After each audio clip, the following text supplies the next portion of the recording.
Pagaliau atostogos. Tu taip ilgai laukiai. Tu viską suplanavai. Daiktai sudėti, sumuštiniai sutepti. Galbūt jūs važiuojate į Italiją, galbūt į sodybą kaimą, bet mintyse tau jau groja nuostabi tavo atostogų vizija. Ramybė, lėtas laikas, basos kojos žolėje. Tu visiškoje palaimoje geri savo kavą saulėtoje terasoje. Ir tada ateina realybė. Kelyje jūs jau kelios valandos. Paauglė dukra sėdi telefone ir varto akis. Jaunėlis sūnus kas 5 minutės klausinėja, kada atvažiuosim.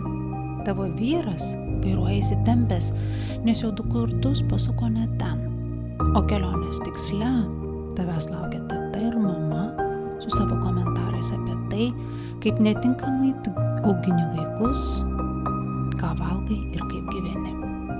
Ir tą akimirką tavo skrandis susitraukia į gumulą ir tu jau girdi save rėkiant, ar jūs galite būti normalūs?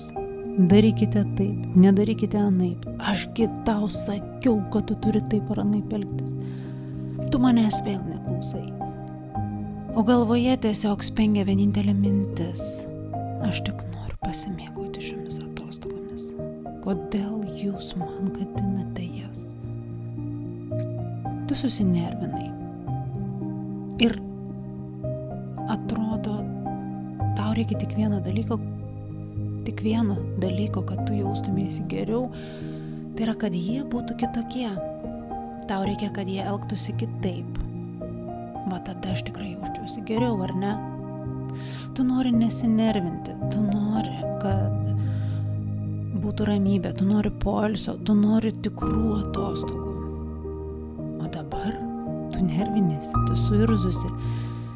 Ir jeigu jie visi būtų kitokie, va tada viskas būtų gerai. Ir štai va juos, tai yra visus tuos kitus žmonės, kurie tave nervina, nuvilia, tiesiog trigerina ir kurie turėtų būti kitokie, kad tau būtų geriau, aš vadinu mūsų emociniais tarpininkais. O šiandien mes kalbame apie didžiausią dovaną, kurią tu gali savo įteikti šią vasarą, tai yra tavo emocinė laisvė. Mes kalbame apie tai, kaip leisti žmonėms būti žmonėmis, kad ir kokie užknisantis ir nemalonus jie būtų. Ir kaip pačiai išlikti savo vidinėje šviesoje, meilėje ir pozityvume, be jokio poreikio, kad tie kiti būtų kitokie tam, kad tu jaustumėsi gerai. Kalbėsime apie tai, kaip būti, kad mūsų vasaros atostogos ar savaitgaliai sodyboje, ar tiesiog kasdienybė netaptų katastrofa. Labas, aš esu Dangira. Sveika atvykusi į erdvę skirtą moterims, kurios nori daugiau vidinės ramybės ir to tokio nuoširdaus džiaugsmo savyje.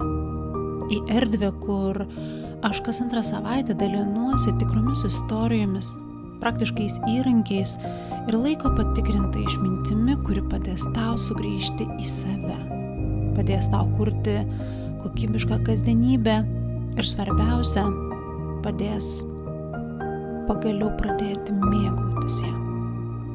Džiaugiuosi, kad esi čia. Tai kasgi yra tavo emociniai tarpininkai? Galbūt ta situacija, apie kurią aš ką tik kalbėjau, tau yra labai pažįstama. Galbūt nelygiai tokia, bet kažko panaši. Kai tu žvelgi į kitą žmogų ir tiesiog kyla noras keiktis. Kaip jisai užknisa tave. Ir viskas, ko tu iš jų nori, yra tai, kad jis būtų kitoks. Elgtųsi kitaip, kalbėtų kitaip, arba dar geriau išvis nekalbėtų. Ir viskas tik dėl to, kad dabar tu jautiesi negerai. Ne vienam žmogui nepatinka pykti, net jei jis to nežino. Ir tu nenori pykti, tu nenori nervintis. Viskas, ko tu nori, yra jaustis gerai, kad ir ką tau tai reikštų. O dabar, tam, kad tu jaustumėsi gerai, tas kitas žmogus turi būti kitoks.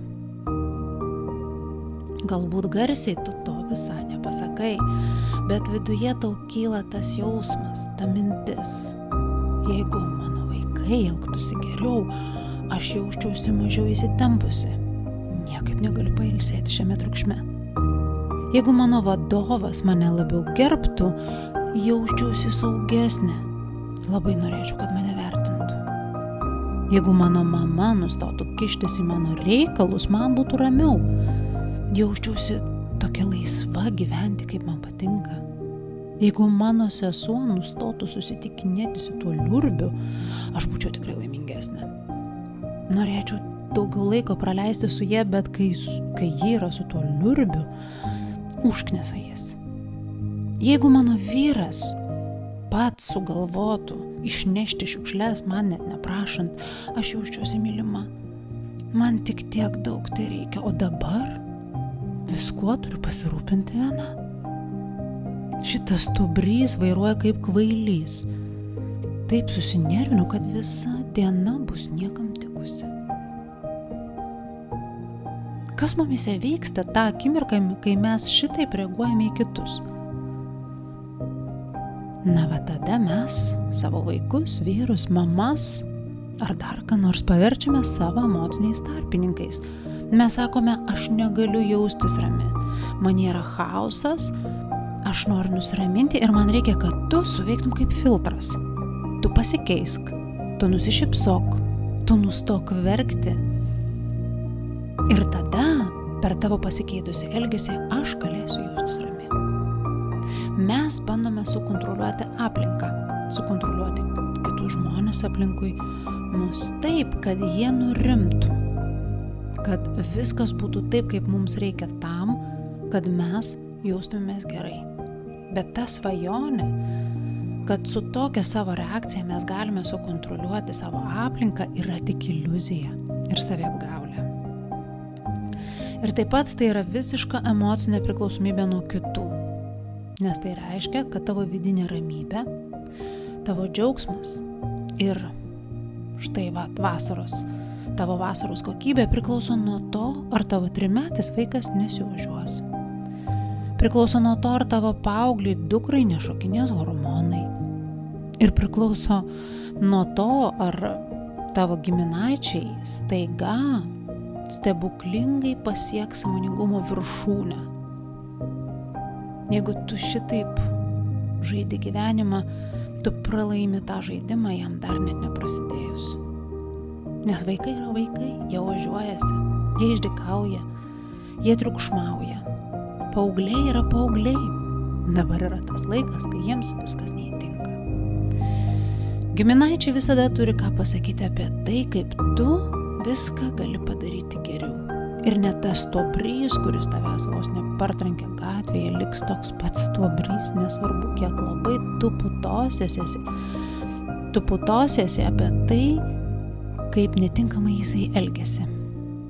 Jie visi gyvena savo pasaulyje. Jiems neskauda, kad tu pyksti. Vienintelė nukentėjusi šioje situacijoje lieki tu, nes tu maitini save savo pykčiu. O prie viso to dar šitas pyktis persimeta ir ant kitų, jis auga. Ir štai visiems viskas yra blogai. Daugam jau prasidėjo vasaros atostogos, daugam jos dar tik prasidės. O tai dažniausiai reiškia tai, kad daugiau nei mums yra įprasta, mes būsime tarp žmonių. Galbūt tarp tokių žmonių, prie kurių mes nesame pratusios.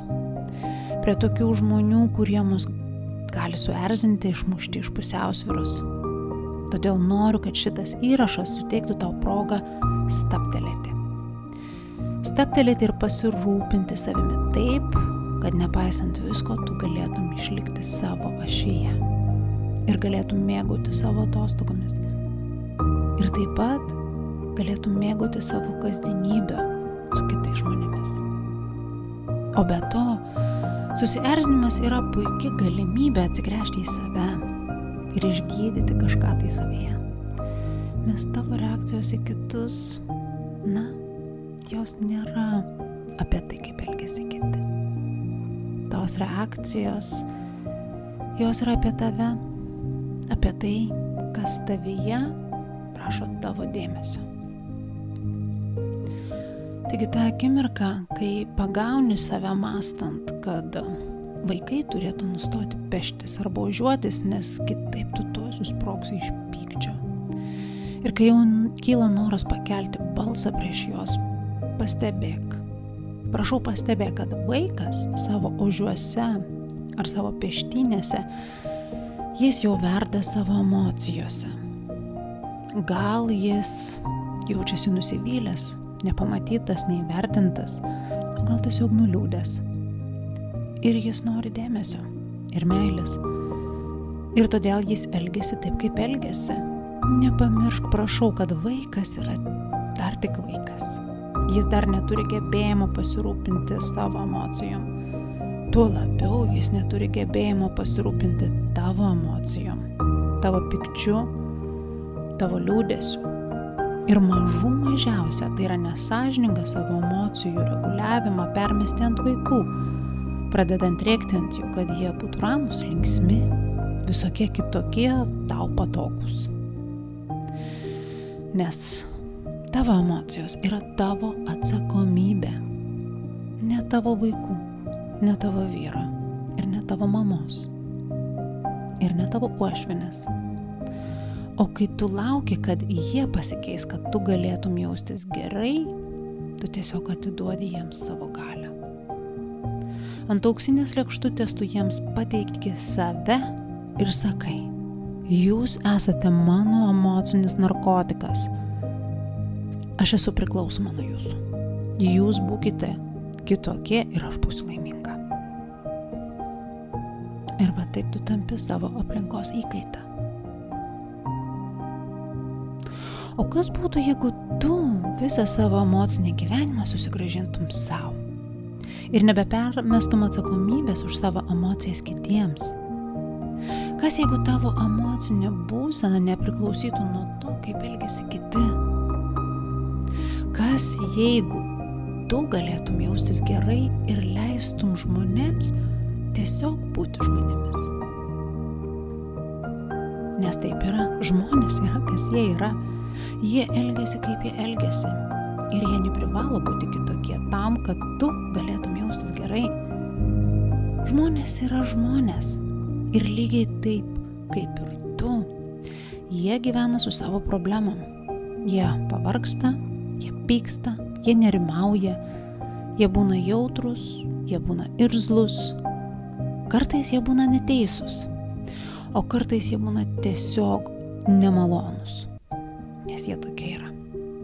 Ir kai mes tikimės, kad visi aplink mus bus sąmoningai nušvitę ir tobulai emociškai išprusę tam, kad mes galėtume jaustis gerai, mes iš karto pasmerkėme save nusivylimui.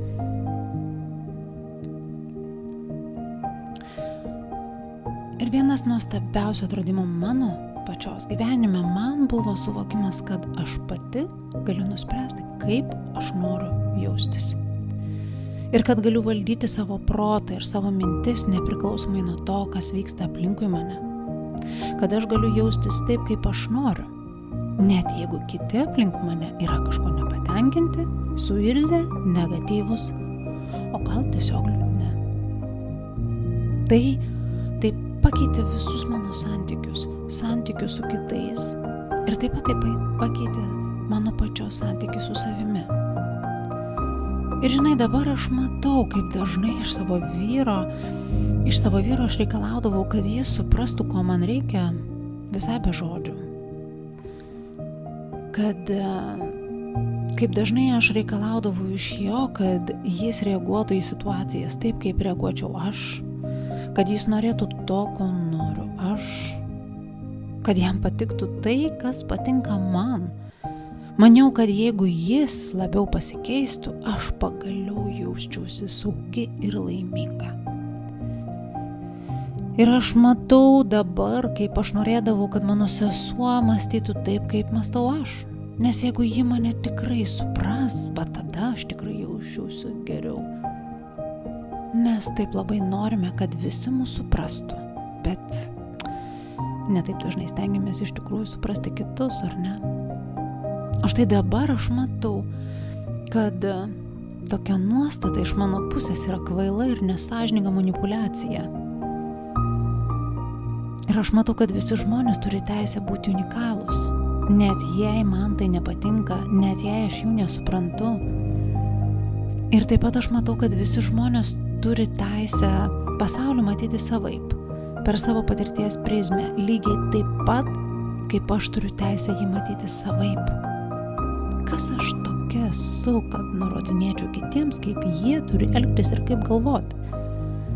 Jie turi teisę galvoti taip, kaip jie galvoja. Lygiai taip pat, kaip aš turiu teisę galvoti savaip. Galiausiai, man taip pat nepatinka, kada kiti reikalauja iš manęs elgtis kitaip vien tik todėl, kad jie pasijaustų geriau.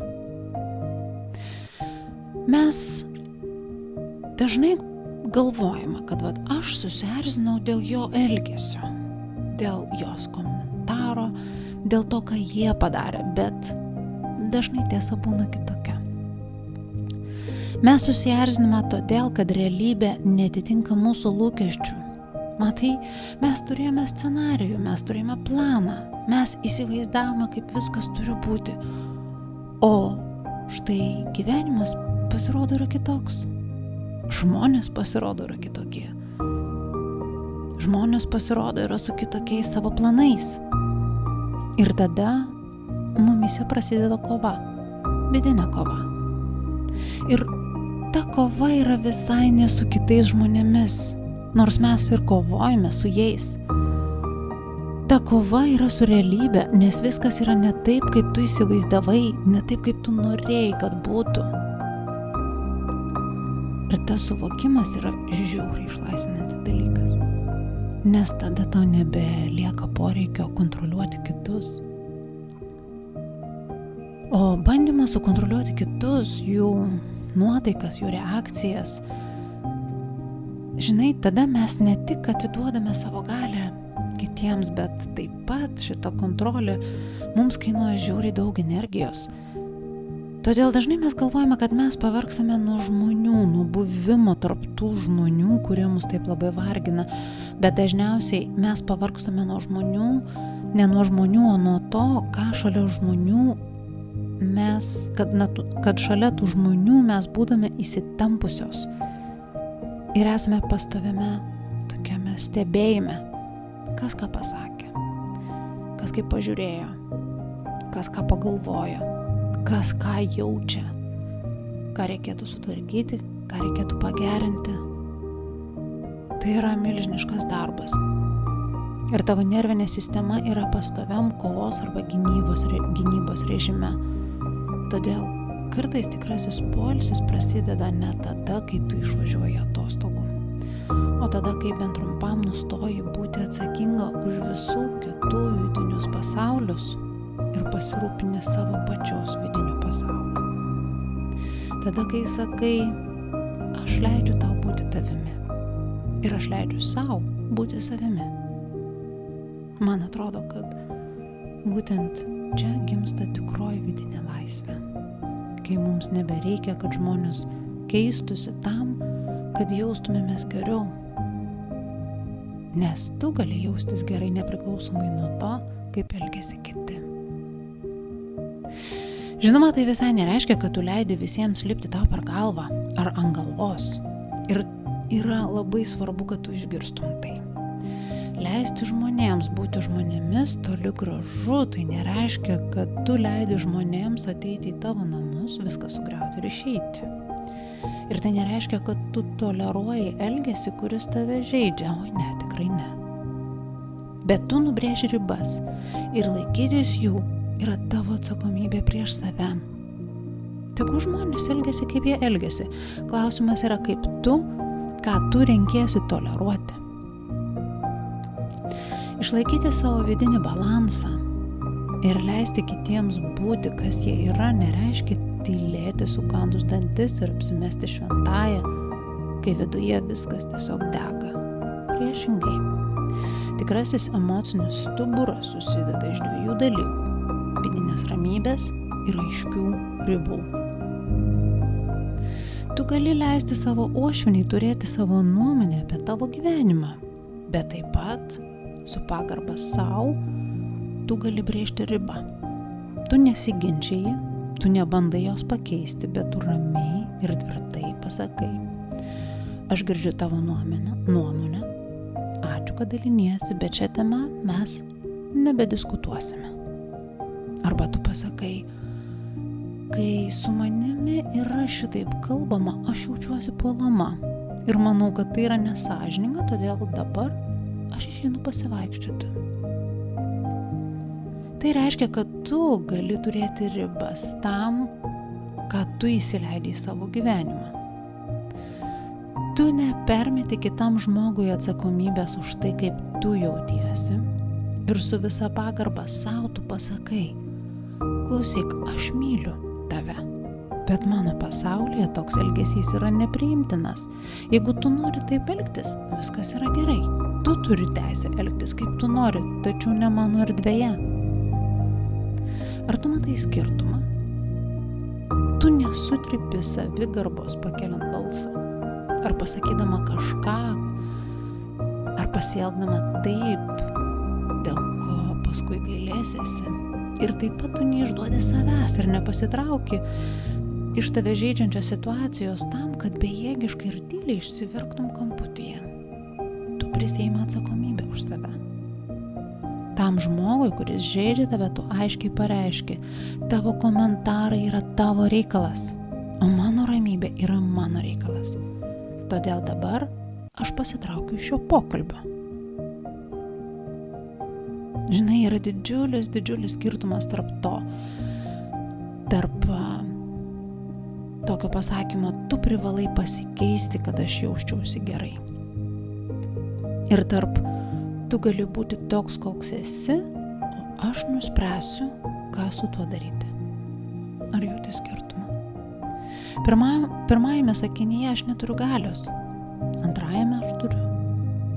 Jeigu mane kažkas nuolat kritikuoja, aš neprivalau jo perauklėti, aš neprivalau jo pakeisti, aš neprivalau įrodyti savo vertės, bet aš galiu pasakyti: man tai netinka, šiame pokalbyje nebenoriu dalyvauti, aš renkuosi nebūti ten, kur su manimi elgiamasi nepagarbiai. Tai yra riba. Riba nėra bandymas kontroliuoti kitą. Riba yra sprendimas. Sprendimas, kaip aš pasirūpinsiu savimi. Ir man tai atrodo kaip didžiausia pagarba sau. Ir kaip aukščiausia meilė sau išraiška. Ir žinoma, teoriškai tai skamba labai gražiai, bet kaip tai padaryti praktiškai? Kaip išbūti toje meilės, pozityvumo ir vidinės laisvės būsenoje, kai aplinkui verda chaosas?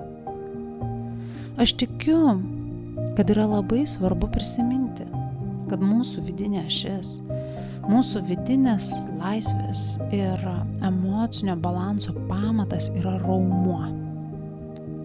Galbūt mes negalime jo fiziškai apčiuopti, bet šiaip jau mes jį jaučiame. Ir tą raumenį mes turime treniruoti kasdien. Kasdien, o ne tik tada, kai mes jaučiame, kad jau viduje kyla audra. Todėl dar prieš atostogas, prieš išvyką, prieš kiekvieną giminės susitikimą ar šventę paklausk savęs: kokia aš noriu grįžti iš šios kelionės arba iš šito savaitgalio? Kaip aš noriu prisiminti tą laiką?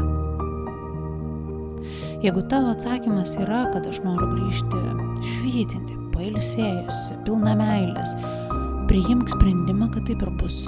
Tiksliau, priimk sprendimą, kad taip jau ir yra, lyg tai jau būtų nutikę. Matai, su tokiu nusiteikimu tavo vidinė sistema automatiškai atmes poreikį įsitraukti į mažus, bereikšmius ginčus, ar pabandymus, ką nors perauklėti, ir automatiškai ieškos galimybių, kurios leis tau švytėti, pailsėti ir išlikti meilės būsenoje. Kai jau pajunti, kad kažkas pradeda tave erzinti, kyla noras kažką apšaukti ar net iškeikti, giliai įkvėpk ir lėtai iškvėpk. įvardink savo, kas vyksta. Pasakyk savo, dabar aš esu susierzinusi. Ir kad jausčiausi geriau, man reikia, kad tas žmogus būtų kažkuo kitoks. Jau vien šitas suvokimas tau sugrąžins tavo vidinę galią. Sugrąžins tavo vidinę galią apginti savo energiją ir išlaikyti ją prie savęs, arčiau savęs. Paklausk savęs, ko aš dabar noriu iš šito žmogaus, bet tikrai, ko dabar tau reikia iš jo. Kad jis būtų linksmesnis, ramesnis, mandagesnis, dėkingesnis, tylesnis, greitesnis, kitoks. Koks kitoks? Ir tada paklausk savęs. O jei jis toks būtų, ką man tai duotų? Dažniausiai atsakymas bus labai paprastas. Jausčiausi ramesnė, jausčiausi mylima, svarbi, saugi, laisva. Ir va tada ateina svarbiausias klausimas. Kaip galiu sau tai suteikti pati? Kaip aš galiu tai, ko aš prašau iš kito žmogaus, suteikti pati sau? Ne po valandos, ne kai vyras pasikeis, ne kai vaikai užaugs, bus protingi ir ramūs ir tylūs, ne tada, kai mama pradės mane suprasti. Dabar. Kaip aš galiu šitaip jaustis dabar? Tu gali matyti kito žmogaus pyktį, bet tau nebūtina yra juo užsikrėsti. Todėl pajausk savo kūno ribas, atskirk savo erdvę nuo kito žmogaus erdvės, pajausk savo rankas, savo pėdas ant žemės, pajausk, kaip tu kvėpuoji. Savo mintyse tu gali pasakyti, aš matau, kad tau yra sunku išbūti su savo pykčiu, su savo negatyvu. Aš suprantu, tikrai suprantu, kad tau yra sunku, bet aš renkuosi likti savo ramybėje. Tu gali žvelgti į tos žmonės, kurie užknisa tave ir pasakyti savo, tai, kas vyksta su jais, yra jų pasaulis. O tai, kas vyksta manyje, yra mano šventovė. Aš renkuosi pasirūpinti savo šventovę. Aš renkuosi išlaikyti savo šviesą. Leisk savo kartais tiesiog pasitraukti iš situacijų, kurios tave vargina. Padovanok savo pertraukėlę. Jei jauti, kad sodyboje ar namuose erdvė tampa per sunkiai, išeik. Pabūk 5 minutės. Nueik į vonią ir nusiplauk rankas po šaltu vandeniu, bet taip lėtai iki pat riešų. Tau nereikia gelbėti visų nuotaikų. Tau nereikia nieko auklėti ar keisti jų požiūrio. Leisk jiems būti tai, kas jie yra. Su didžiulė pagarba savo tu gali tiesiog pasakyti, žinai, aš trumpam išeisiu pasivaikščioti. Noriu pasimėgauti mišku, jūra. Tu nesiginčiji, tu nieko nekontroliuoji, tu nieko nekritikuoji. Tu tiesiog su meile renkiesi pasirūpinti savo vidinę būseną. O vidinė laisvė nėra gyvenimas tarp idealių žmonių. Priešingai.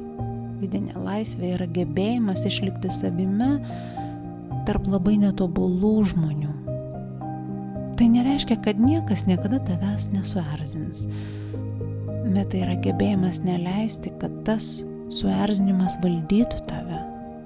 Ir gebėjimas neleisti, kad kiti žmonės paverstų tave savo emociniu tarpininku tada, kai jie reikalauja, kad tu būtum kitokia tam, kad jie jaustųsi geriau. Man labai patinka ta mintis, kad mano emocijos yra mano atsakomybė. Ne vyro, ne kolegės, ne gyvenimu nepatenkinto kaimyno, ne.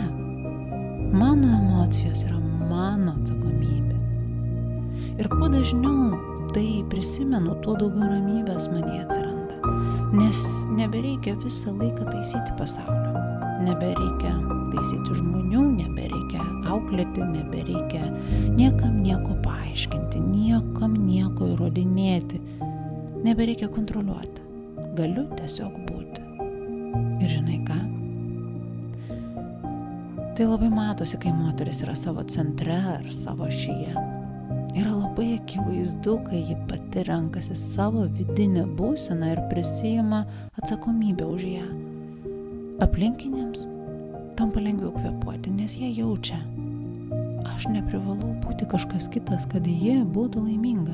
Šalia jos aš galiu būti savimi. Ach, kokia tai yra dovana. Kokia tai yra dovana sau ir dovana kitiems. Taigi šią vasarą kviečiu tave kuo dažniau užduoti savo tokius klausimus. Kam šiuo metu esu perdavusi atsakomybę už tai, kaip aš jaučiuosi? Kas turėtų elgtis kažkaip kitaip, kad aš jausčiausi geriau?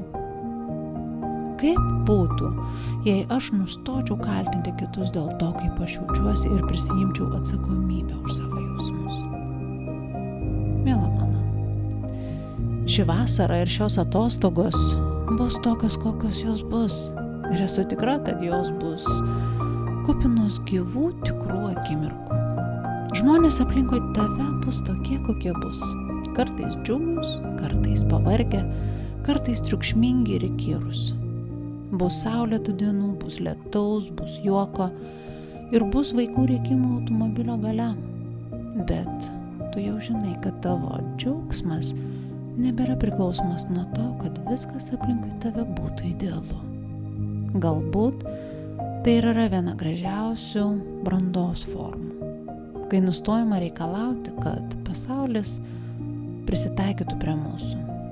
Kai išmokstame išlikti atviros, mylinčios, gyvos ir laisvos pasaulyje, kuris ne visada elgiasi taip, kaip mes norėtume.